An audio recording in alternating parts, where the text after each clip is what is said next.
Diz assim, ali na versão que os irmãos colocaram ali na tela: sei que sou pecador desde que nasci.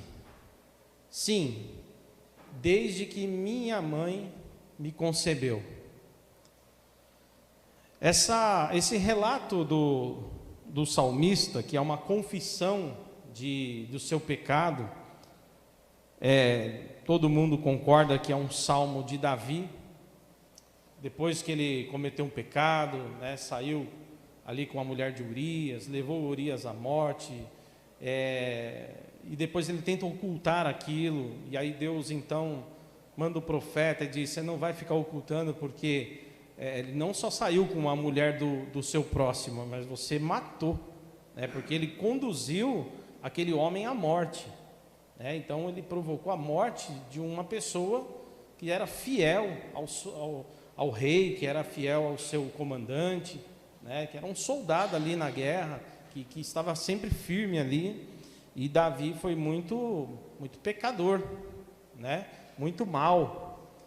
E depois que acontece tudo com ele, ele começa a sofrer algumas consequências por causa do pecado. Então, a maioria dos estudiosos colocam esse salmo aqui como um salmo de confissão, né, onde ele abre o coração e ele começa a pedir a Deus, né, misericórdia. Ele pede para Deus dar para ele um coração novo, para não tirar ele da presença de Deus, não tirar dele o Espírito Santo. Ele começa então a dizer coisas assim, como que clamando por misericórdia a Deus, né?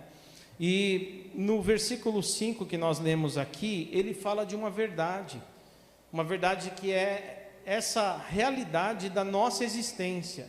Ele diz: olha, eu nasci em pecado, eu nasci pecador, nasci em iniquidade. Desde que eu nasci eu sou assim. Já vem comigo esse negócio de pecado. Eu não adquiro o pecado. Eu sou em essência pecador. E ele diz: assim eu fui concebido por minha mãe. E é interessante que eu quero falar nessa manhã, mais do que informações, irmãos, mais do que conteúdo de informação, eu quero muito que o Espírito Santo nos leve à reflexão, para que a gente possa entender que somos pecadores sim, mas nós não somos mais escravos do pecado. Há uma diferença entre ser pecador e escravo do pecado. E conforme a gente vai pensando aqui na palavra, nós vamos percebendo que em Cristo nós somos libertos, amém? Então é interessante porque a história do pecado, né, hamartia, que é a ideia de errar o alvo, ou de desviar-se do alvo, né, cometer um erro. Essa coisa nasceu segundo os relatos bíblicos, conforme a gente lê lá em Gênesis 3, não é? Os irmãos conhecem bem, quando tem ali a árvore da vida, onde Adão e Eva se alimentam, né, por ela, e também se alimenta de todas as árvores que Deus colocou ali na terra, no jardim, para poder se alimentar. Mas Deus disse: olha, porém dessa árvore aqui do conhecimento, da ciência, do bem e do mal, você não vai tocar, vocês não vão comer dessa árvore aqui, porque o dia que vocês fizerem isso, vocês vão morrer. Deus disse: você morrerá. Fala para Adão: você vai morrer. Adão ali como que representando ali o gênero humano, né? Você vai morrer. A sentença para a humanidade é a morte. E é interessante que vem então a serpente, e a serpente fala com a mulher, e a mulher dá ouvido à serpente, e ela então permite que aquele desejo fosse brotado dentro dela. Veja que é interessante que o ser humano, quando é criado, como toda a terra é criada, lá no capítulo 1 de Gênesis, diz a palavra que tudo que Deus fez era bom e perfeito. Havia uma harmonia entre as coisas, não é? Deus criou o céu, a terra, Ele vai criando os animais e tudo mais, a natureza, até que Ele chega no momento que Ele faz o homem, né? E aí no 7º dia ele abençoa a sua obra ali, descansa da sua criação. Então você percebe que há uma perfeição no capítulo 1 de Gênesis, o que vai mudar a partir do capítulo 3, por causa do pecado, por causa dessa coisa de errar o alvo. E é interessante, irmãos, que agora, quando ele fez o homem e a mulher, eles não têm o pecado dentro de si. Eles não têm dentro de si o pecado. Eles são tentados externamente. Precisa que a serpente venha e ela induza a mulher a querer comer do fruto, apesar de ela ter o livre-arbítrio e escolher errado. A mulher escolhe errado, ela escolhe ouvir a serpente, escolhe ignorar a voz de Deus. Isso é um fato que o relato bíblico nos mostra. E a partir do momento que ela come do fruto, aquilo que estava fora entra para dentro. Aquilo que era só externo passa a ser interno. Os olhos da mulher se abrem. Ela começa agora a ver o mundo da cobiça, o mundo do mal, de uma maneira como antes ela não via. Ela passa isso para o homem, o seu companheiro, o Adão, e ele também come, e os dois, num ato de desobediência a Deus, eles então percebem que estão nus. Na teologia, nós costumamos dizer que essa narrativa do Gênesis, quando mostra que o homem olhou para a mulher e percebeu que ela estava nua, e a mulher olha para o homem e percebe que ele estava nu, é como se mostrasse que uma consciência má foi despertada. Você já pegou uma criança? Você pode colocá-la nuazinha, uma criança de 2 anos aqui no meio da igreja, deixar ela andar aqui, ela anda nua e ela não se incomoda. Ela não se incomoda. A criança não tem muito essa maldade, essa noção. Eu uso essa comparação da criança para mostrar que é como se naquele momento o despertar para o mal, o despertar para algo ruim tivesse ocorrido na vida de Adão e Eva. Eles deixaram de ser o que eles eram inicialmente e passaram então a ter em si mesmos o mal, o desejo do mal, o pecado. O que era uma coisa externa passou a ser uma coisa interna. E diz a palavra de Deus como um todo que todos pecaram. Paulo vai dizer isso lá no Novo Testamento, em Romanos, capítulo 3, todos pecaram e foram destituídos daquela glória perfeita de Deus, foram extraviados do caminho que Deus propôs, todos pecaram, e essa é a sina da humanidade, como diz aqui o salmista no Salmo 51, nós nascemos pecadores, nós nascemos em pecado, não tem jeito, ou seja, temos naturalmente uma inclinação a cometer o mal. Somos potencialmente inclinados a cometer erros contínuos. Essa é uma verdade das Escrituras. Porém, tem um detalhe, meus irmãos e minhas irmãs.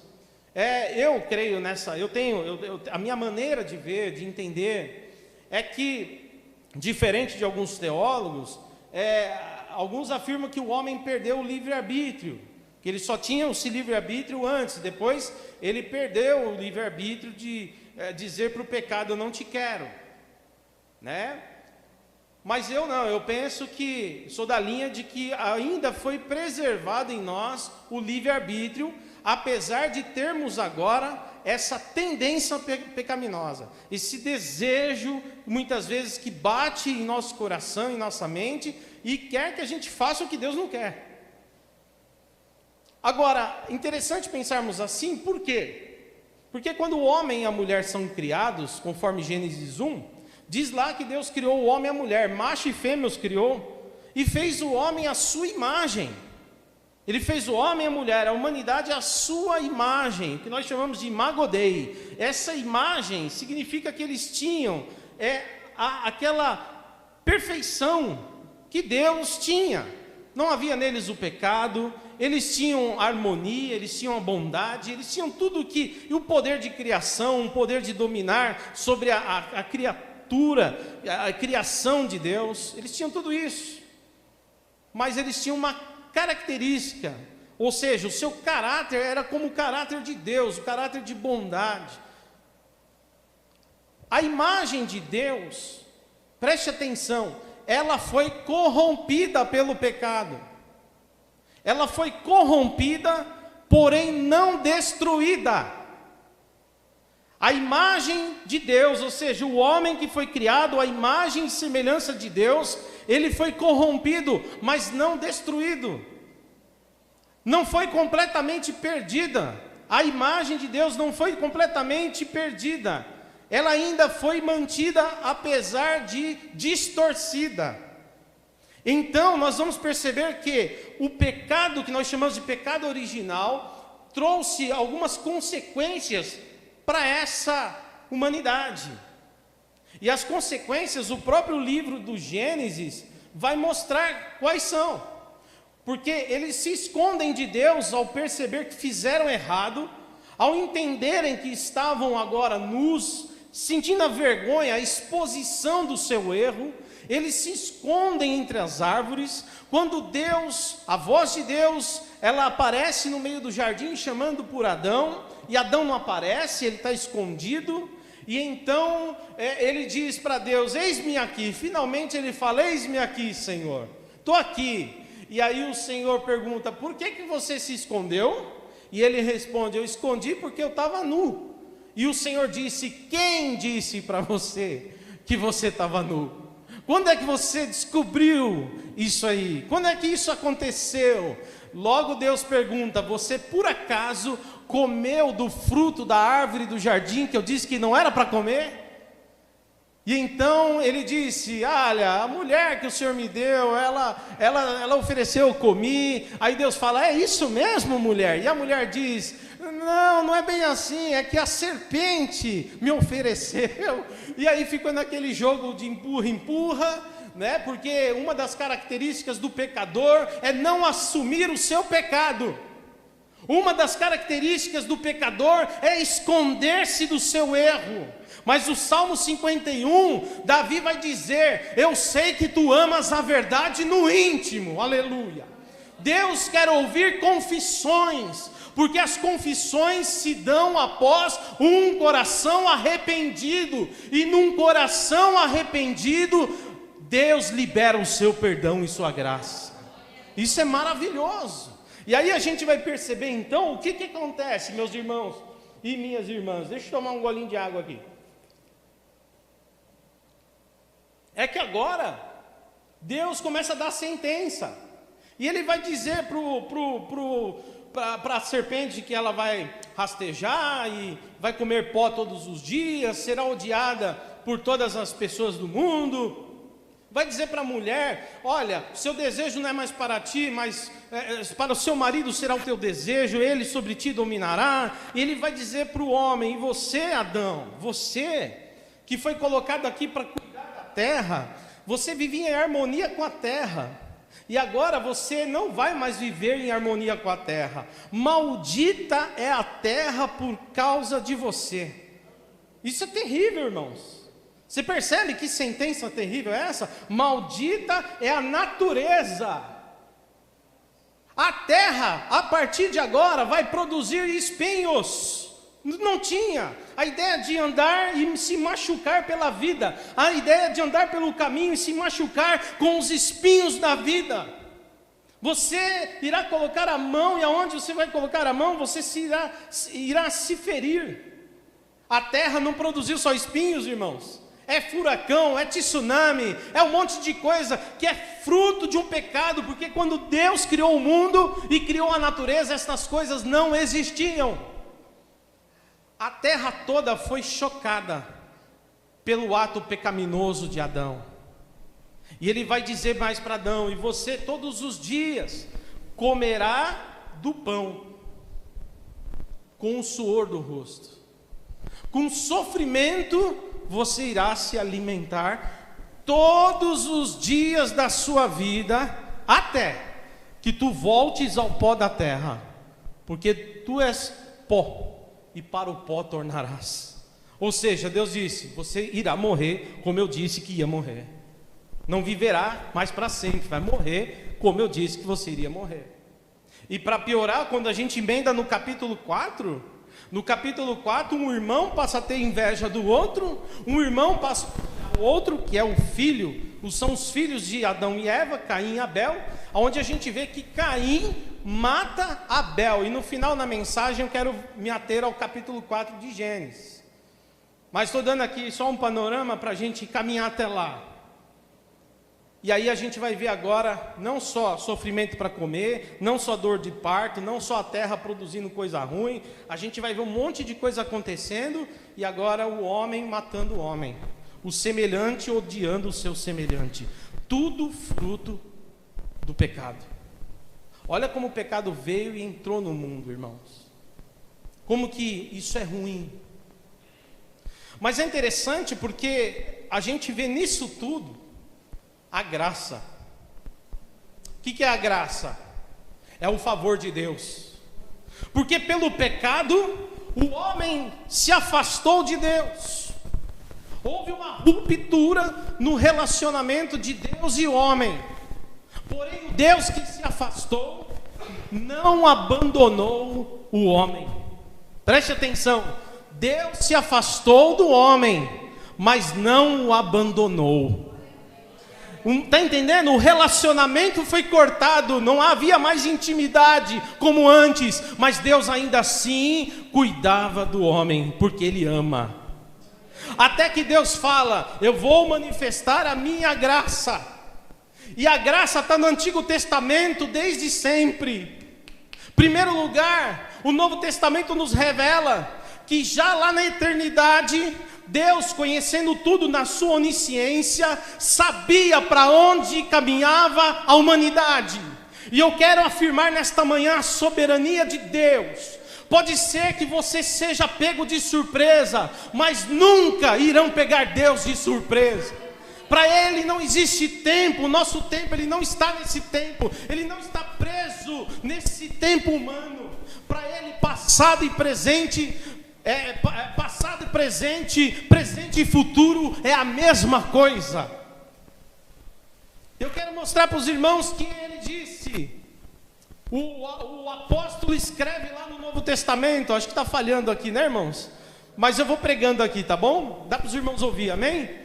No Novo Testamento está escrito: o cordeiro que foi morto antes da fundação do mundo. O Apocalipse nos mostra isso muito claramente também, que antes da fundação do mundo, aleluia, uma verdade bíblica do Novo Testamento, já havia, obrigado meu irmão, já havia o plano de que o Cordeiro de Deus viria para resgatar o homem do seu pecado. Agora olha que interessante, quando finalmente Deus está ali, o Adão e Eva, eles ficaram preocupados com a nudez, lá em Gênesis 3, e eles vão e fazem para si folhas. Eles pegam a figueira, pegam as folhas da figueira e tentam fazer roupas para cobrir a sua nudez. Mas o texto diz que Deus, de alguma forma, Ele rejeita aquilo ali. E então Deus pega, o próprio Deus traz pele de animal, e então faz uma roupa, o próprio Deus faz uma roupa para cobrir a nudez do homem e da mulher. Aqui você já vê a graça. Alguns estudiosos da Bíblia vão dizer que ali já no Gênesis, aquele ato de sacrificar um animal, porque algum animal foi sacrificado, para que houvesse pele do animal, pele de um animal. O ato de sacrificar aquele animal, para que aquela veste dada por Deus, pelo próprio Deus, e pudesse cobrir a vergonha do pecado do homem, já apontava para Cristo, que é a resposta de Deus para os pecadores, para a salvação dos pecadores. Então a gente vê ali a primeira manifestação visível dessa graça. de que encobre a vergonha e a nudez do homem, mostrando que não importa o que você faça com a tua mão, você não pode cobrir a tua própria vergonha. Não importa a religião que você crie, você não pode por si só cobrir os seus pecados. Mas quando Deus envia a resposta, aleluia, Deus te livra da sua vergonha. Deus te livra dos seus pecados. Está entendendo? Foi o próprio Deus que trouxe ali então essa resposta para Adão e Eva, mostrando a graça. Eles são expulsos do jardim e vão peregrinar a terra. Eles estão ali, que nós chamamos de crescente fértil, uma terra boa, estão plantando, vivendo, eles estão por ali.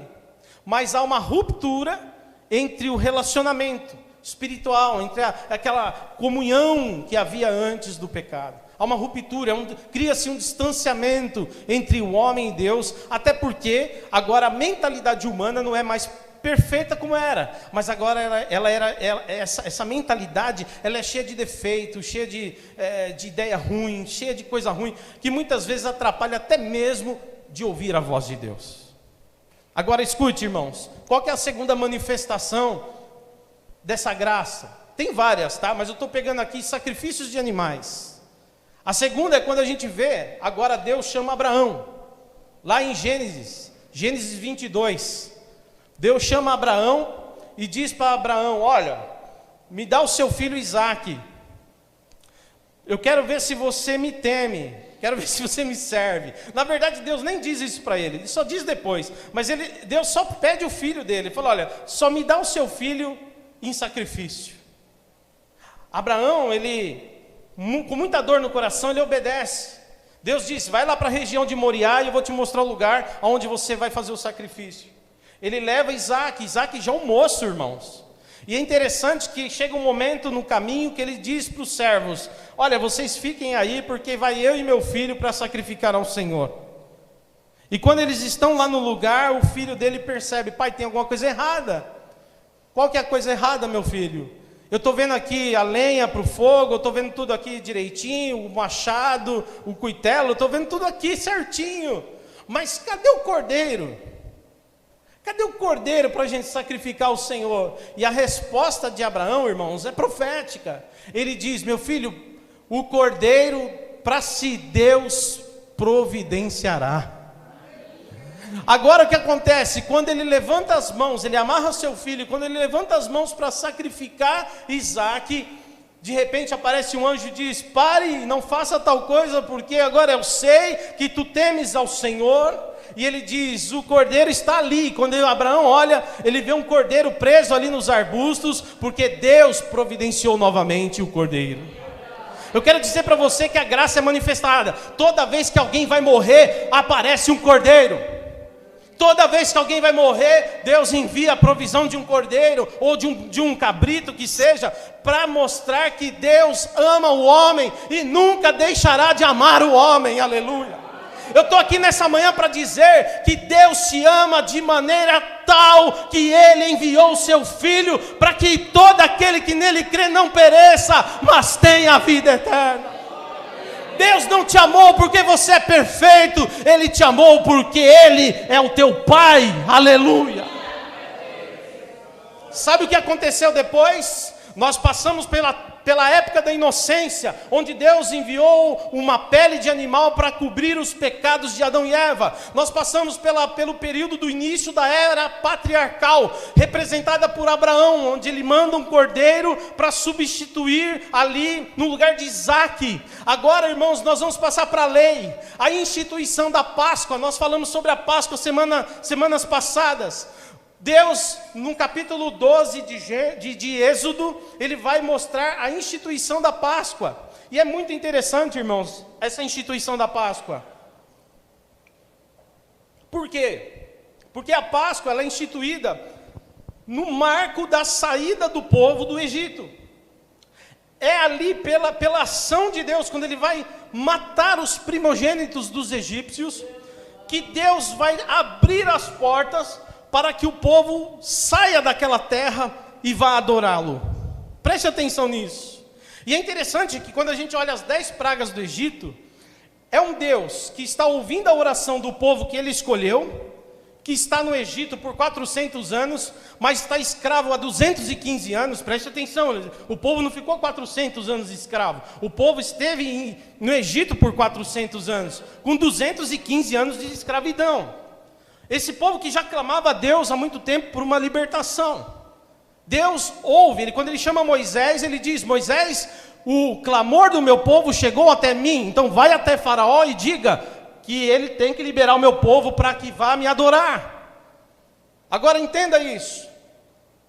Faraó, o Egito, eram cheios de divindades. Quando Deus manda Moisés até Faraó, Faraó desdém de Deus. Ele trata Deus com desdém. Ele diz assim: que Deus? De que Deus é esse que você está falando? Que Deus? Então Deus diz: eu vou mostrar para Faraó quem sou eu. E sabe o que acontece, irmãos? É interessante que a Bíblia diz que a vingança pertence ao Senhor. A vingança não é tua, a vingança não é minha, a vingança só pertence ao Senhor. E Deus vai se vingar, irmãos, da soberba e da arrogância de Faraó, dos egípcios e das suas divindades. Para eles, os deuses estavam ligados ao sucesso, assim como todas as culturas antigas. Eles tinham diversos deuses, eram politeístas, Osíris e tantos outros. E esses deuses ligados à natureza. O rio Nilo, por exemplo, era importantíssimo para eles. Agora veja que interessante. Segundo eles, haviam algumas divindades que cuidavam do Nilo. Essas divindades protegiam o Nilo, para que houvesse bênção sobre o Egito. A fertilidade, tudo em volta do Nilo ali produzia, irmãos, porque são terras perto de rios, elas produzem bem. Então eles atribuíam essa bênção a vários deuses, entre eles o Osíris. O que acontece? Tem outro detalhe aqui. Quando o povo está se multiplicando, Faraó diz assim: vão lá e peguem os filhos dos hebreus que nascerem homens, mande as parteiras matarem as crianças no nascimento. A hora que for fazer o parto, mata. As mulheres temeram a Deus e não fizeram o que Faraó disse. E Deus as abençoou, diz lá o livro de Êxodo. Está lá no capítulo 1. Depois, o que a gente vai ver acontecer? A gente vai ver que, não satisfeito, porque os meninos continuavam a crescer e o povo hebreu se multiplicar, Faraó então diz: mande os soldados lá dentro, no meio do acampamento deles, entre as casas deles, e tire à força todo menino homem, e lance no Nilo. Um historiador antigo diz, irmãos, que foram tantas crianças lançadas no Nilo, afogadas, que poderia se dizer que o Nilo foi banhado em sangue. Preste bem atenção. Por isso, irmãos, a primeira praga a atingir aquele povo foi Deus transformando o Nilo em sangue. Aleluia. Com isso Deus estava dizendo: vocês não mataram o meu povo aqui, não jogaram sangue nessa água, pois é sangue nesta água que vocês terão. E ali eles passaram momentos terríveis, irmãos. Alguns falam que é sangue literal, outros falam que não é sangue literalmente. Alguns dizem que são pragas que vieram anteriormente, animais que morreram e a água se tornou ruim, avermelhada, com sangue de animais. Cada um fala uma coisa, tem várias histórias, mas eu acredito no relato bíblico, que seja lá o que aconteceu, é juízo de Deus. Está entendendo? Eu costumo dizer, tem um teólogo, irmãos, que ele diz uma palavra muito interessante no latim, que é o Theos ad esconditus. O que significa isso? O Deus que se esconde. Preste atenção, muita gente sofre um acidente, e aí, quando ele não é crente, ele fala assim: nossa, sofri um acidente, o carro virou uma lata de sardinha, mas eu saí ileso, que sorte. O crente, quando sofre um acidente, o carro vira uma lata de sardinha, mas quando ele sai, ele diz: Deus me guardou. Sabe o que significa? Que Deus se escondeu dos homens para que eles não vejam o que Ele está fazendo. Mas eu e você não vemos claramente, mas nós sabemos que toda sorte de bênção vem das mãos dEle. Aleluia. O Deus cidades cônditos, aleluia. É por isso que você vê muita gente dizendo, foi coincidência, eu acho que foi sorte. É que tem um Deus que não abandona a sua criação. Agora, olha só, vai vindo um monte de praga, não é isso? Deus estava dizendo para o Nilo, cadê o Osíris que protege o Nilo? Cadê os outros deuses que protegem o Nilo? Deus estava dizendo que o Senhor do Nilo sou eu, aleluia. Deus está dizendo sobre cada praga que não são as divindades do Egito que mandam. Ele está dizendo, o único Deus é que tem o controle sobre os homens e sobre toda a criação. Agora, a última praga é incrível, irmãos. Por quê? Porque Deus diz, agora eu vou tirar vocês daí. Eu vou mandar uma praga tão dura para esse faraó de coração duro, que ele não vai resistir e vai liberar o meu povo para ir. Ele vai liberar. Diga agora aos hebreus, que peguem um cordeiro, e vocês vão ali sacrificar o cordeiro, tem todo um ritual, as ervas amargas e tudo mais, que é a instituição da Páscoa, que vai ser celebrada depois, até os dias de hoje, por Israel. Mas é interessante isso, meus irmãos, porque Deus diz, pega lá um novilho, pega ali um cabrito, pega ali um cordeiro sem defeito, e vocês vão matar ele.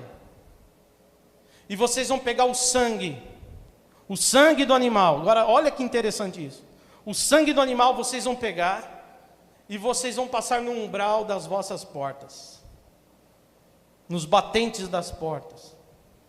E será que quando eu passar, o anjo da morte passar, e ver esse sinal nas portas, eu não entrarei ali para fazer dano, e pouparei a vida daqueles que estiverem ali.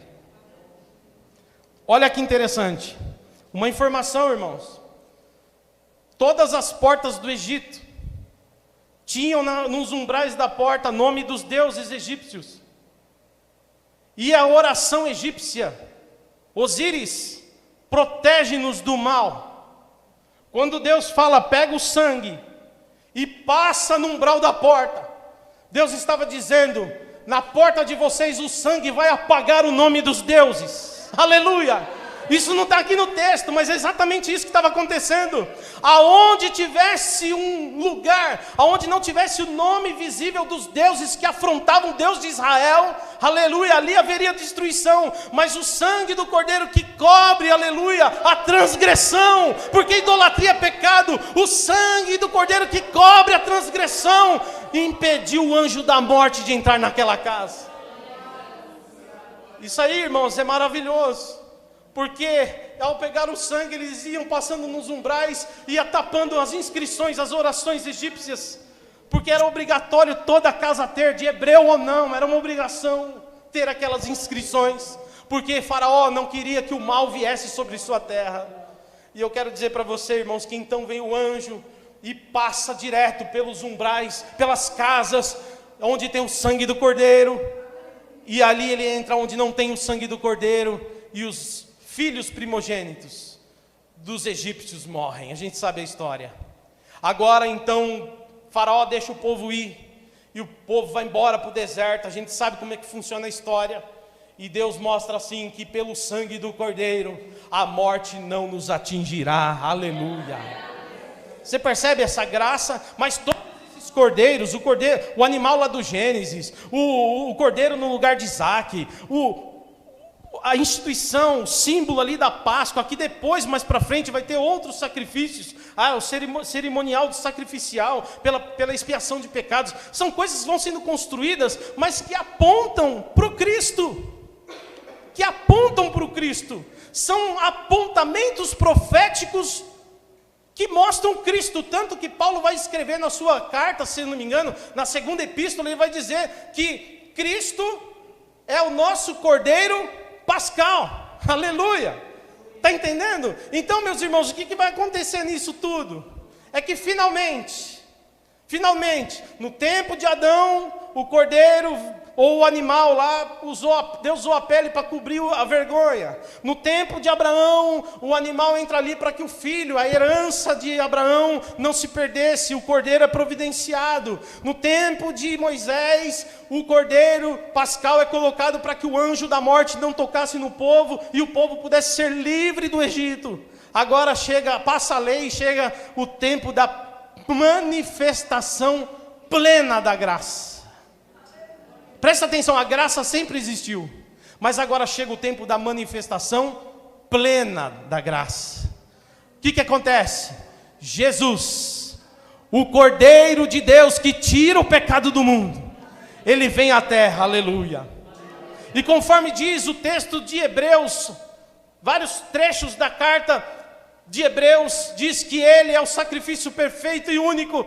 Depois dele não precisou mais de nenhum sacrifício, porque ele foi o sacrifício agradável, perfeito, eterno, que Deus se agrada, aleluia. Oh, louvado seja o nome dele. E aí, meus irmãos, eu fico feliz com isso, porque junto o nome dele é o quê? Emanuel, que significa Deus conosco. A ruptura, o distanciamento que havia entre o homem e Deus acabou. Porque Paulo diz também na sua epístola, ele diz que Deus estava em Cristo reconciliando o mundo consigo. Sabe o que acontece? Pessoas sem Cristo continuam na condição de pecado, sem uma harmonia com Deus, sem uma paz com Deus, sem uma vida com Deus. Mas quando alguém entrega a sua vida em Cristo, há com ele harmonia com o Pai. Aleluia. É por isso que você hoje pode entrar na presença de Deus, no nome santo de Jesus Cristo, e o próprio Deus ouve as suas orações. Está entendendo? Ele disse: tudo que vocês pedirem no meu nome, meu Pai vos fará, porque o nome dele abre esse novo caminho. Aleluia. Isso tudo é a graça maravilhosa. E aí, meus irmãos, eu estou indo já para o fim. Eu quero mostrar para vocês que mesmo assim, nós ainda somos pecadores. Mesmo assim, nós ainda erramos, falhamos. Mas é interessante que agora, como diz João lá nas suas epístolas, nós temos esse advogado. Quando ele diz lá, entre o capítulo 1 e o capítulo 2, nas suas epístolas, ele diz: olha, filhinhos, não pequeis. Ele não está apoiando o pecado, ele está dizendo: não pequeis. Mas caso vocês tropecem, porque vocês têm essa tendência, saibam que vocês têm um advogado, que é o Cristo. Aleluia. E nele você tem a segurança plena de que nele, aleluia, você alcança a vida eterna. Agora eu quero mostrar para vocês um detalhe. O pecado não pode abundar. O pecado não pode abundar, irmãos. Ou melhor, ele não pode superabundar.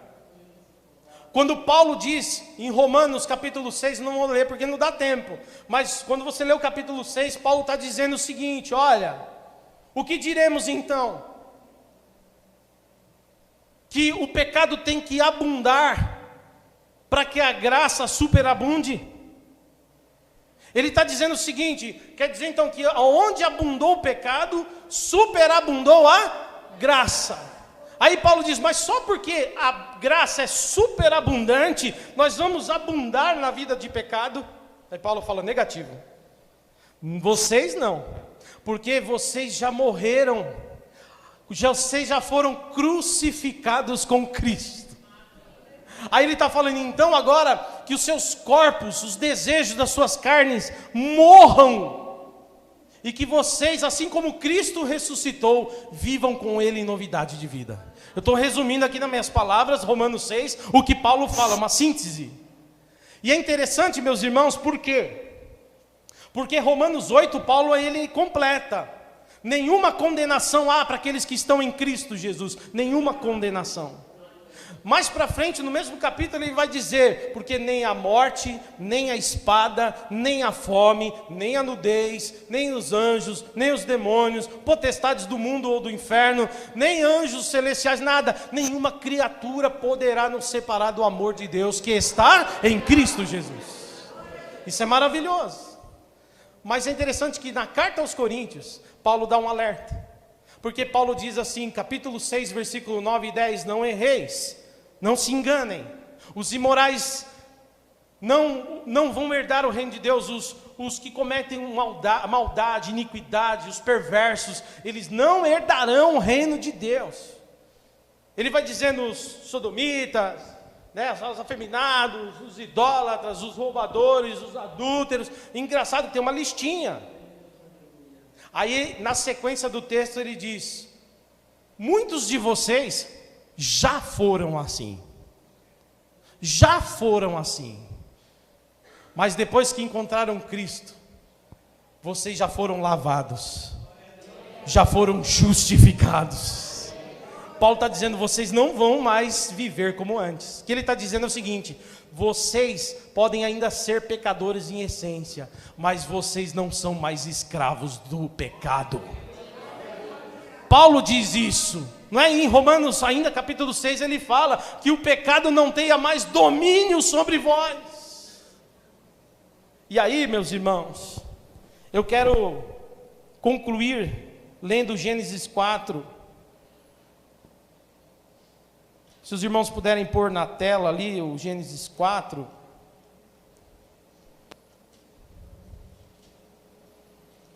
Eu gosto de uma frase de Charles Spurgeon, quando ele diz assim, nós vamos ler capítulo 4,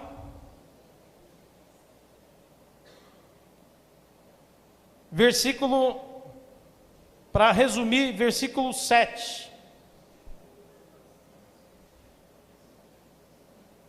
Não, versículo 6, tá? Gênesis 4, versículo 6 a seguir. Irmãos, eu gosto de uma frase de Spurgeon que ele diz assim: as ovelhas até tropeçam e caem na lama, mas somente os porcos rolam nela. E eu quero dizer para os irmãos que nós somos ovelhas de Jesus. Você pode até tropeçar, sujar de lama, mas você não se afunda nela não. Porque a graça que te salva é a graça que te transforma. O Cristo que te perdoa é o Cristo que te liberta. Amém? Agora, olha o que é o pecado. Eu quero fechar aqui para a sua reflexão. Capítulo 4, a partir do versículo 6. Diz assim: então o Senhor lhe disse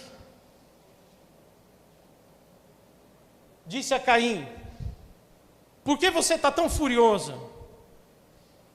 Por que se transtornou o seu rosto? Algumas traduções dizem: por que caiu o vosso semblante? Se você, olha isso agora, irmãos, olha isso. Se você fizer bem, não será aceito. Mas se não fizer, saiba que o pecado o ameaça a porta.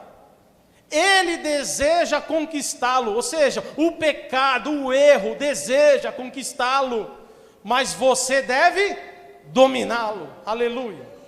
Próximo, por favor. Disse, porém Caim ao seu irmão Abel. Caim nem ligou para o aviso de Deus. Vamos para o campo. Quando estavam lá, Caim atacou seu irmão Abel e o matou. Olha agora o versículo próximo. Então o Senhor perguntou a Caim, presta atenção nisso. Olha por que Deus perguntou onde estava Caim, onde estava Abel. Então o Senhor perguntou a Caim: aonde está o seu irmão Abel? E ele respondeu: não sei, sou eu agora o responsável pelo meu irmão? Sou eu o guardador, o protetor do meu irmão agora? Próximo versículo. Disse o Senhor: o que foi que você fez? Olha que Deus diz: escutei da onde? Da terra. O sangue do teu irmão está clamando. Próximo versículo. Agora amaldiçoado é você pela terra que abriu a boca para receber da sua mão o sangue do seu irmão. Quando você cultivar a terra, esta não lhe dará mais sua força, e você será um fugitivo e errante pelo mundo. Até aqui, por enquanto, é o último texto que eu li.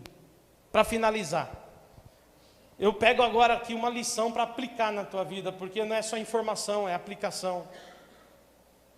A gente aprendeu aqui, já sabemos disso, nessa igreja os irmãos sabem disso. Somos pecadores em essência, mas em Cristo não somos mais dominados pelo pecado.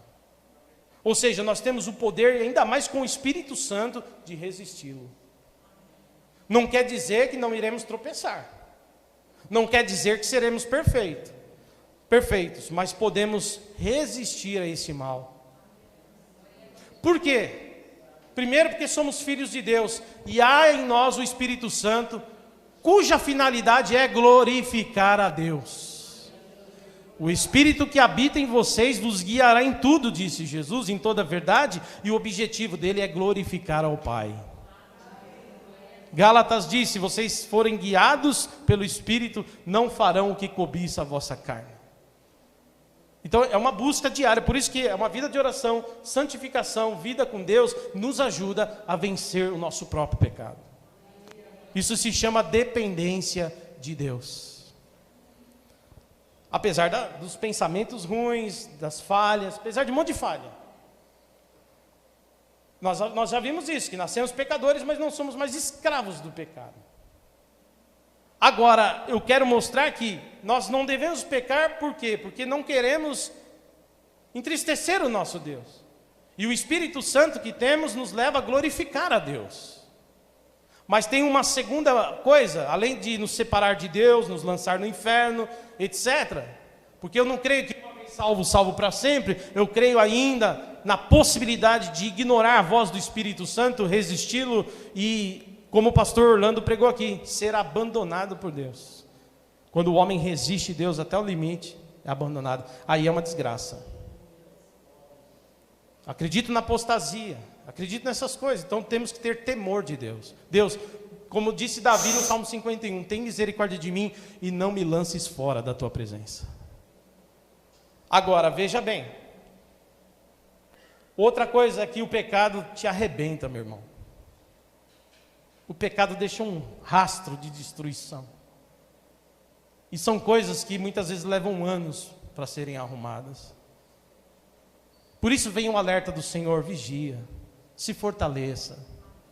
Olha o que aconteceu com Caim. Primeiro Deus avisa Caim: ó, por que você está nervoso? Entrou no coração, o semblante mudou, a atitude mudou. As pessoas ficam estranhas quando estão cheias de pecado. Elas ficam estranhas. Aí Deus avisa: olha, se você quiser, está aí à vontade para fazer, mas você pode dominar o seu pecado. Ele ignora. O que ele faz? Chama o irmão dele e fala: vamos no campo. E por que ele fala que vamos no campo? Sabe por quê? Porque no campo ninguém vê. Ele chama o irmão dele para um lugar bem retirado, onde ninguém vê. Adultério é onde ninguém vê. As pessoas usam drogas onde ninguém vê. As pessoas roubam onde ninguém pode ver. As pessoas cometem todo o mal no oculto. Mas tem uma verdade que o texto revela: Deus vê.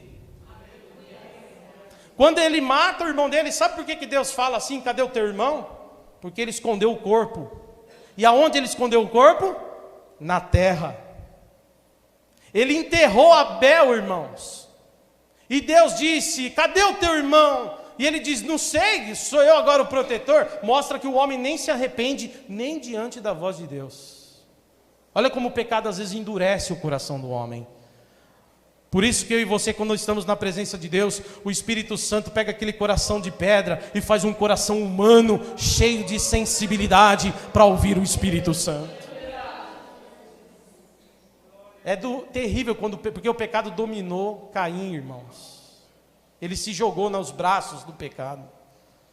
E agora Deus diz: o sangue do teu irmão, meu filho, clama desde a terra, debaixo da terra, aonde você o plantou. E sabe o que é interessante nisso tudo, e eu finalizo? É que ele era lavrador de terra.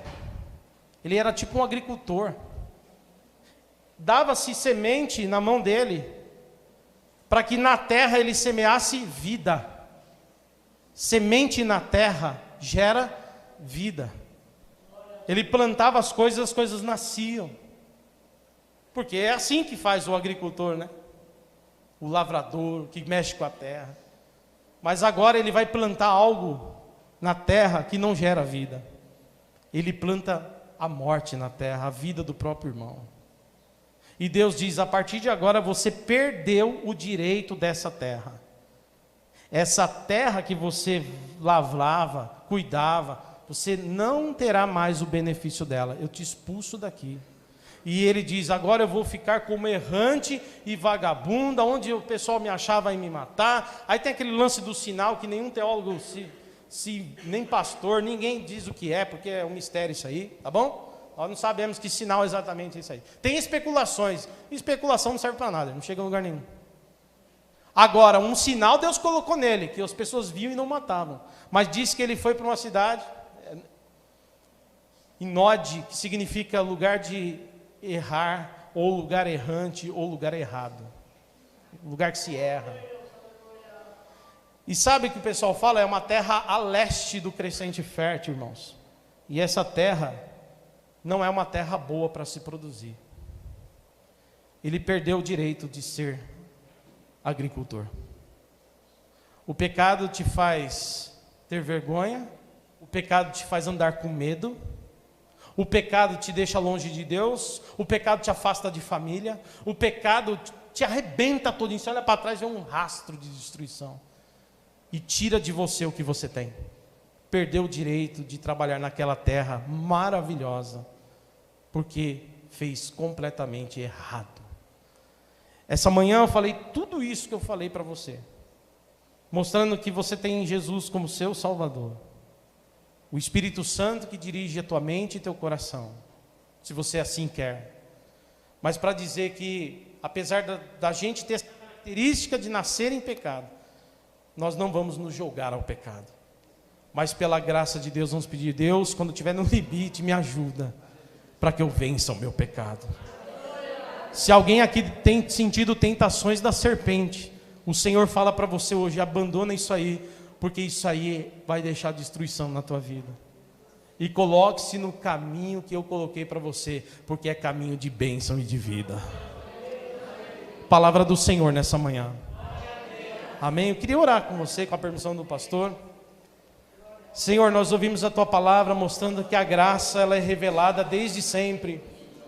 E a plena manifestação da sua graça é em Jesus Cristo, nosso Salvador. Eu quero te agradecer pelo seu Filho, Senhor. Eu quero te agradecer pela vida que temos em Cristo, nosso Senhor.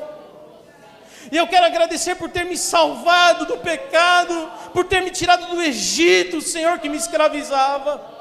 Eu quero agradecer pela vida dos santos que aqui estão, que apesar de pecadores, foram justificados pelo sangue de Cristo, e pelo Espírito Santo são santificados até o dia da tua volta, Senhor. Senhor, que todos permaneçam firmes na fé, que todos fujam do pecado, que todos digam não ao mal, porque o Senhor nos capacita a dizer não para o pecado. E quando um de nós tropeçar, que o Senhor nos dê a graça de nos levantar e de retomar o caminho, Senhor, para a honra e glória do teu nome. Assim nós pedimos em nome de Jesus. Amém e amém. Deus abençoe, meus irmãos. Palavra do Senhor.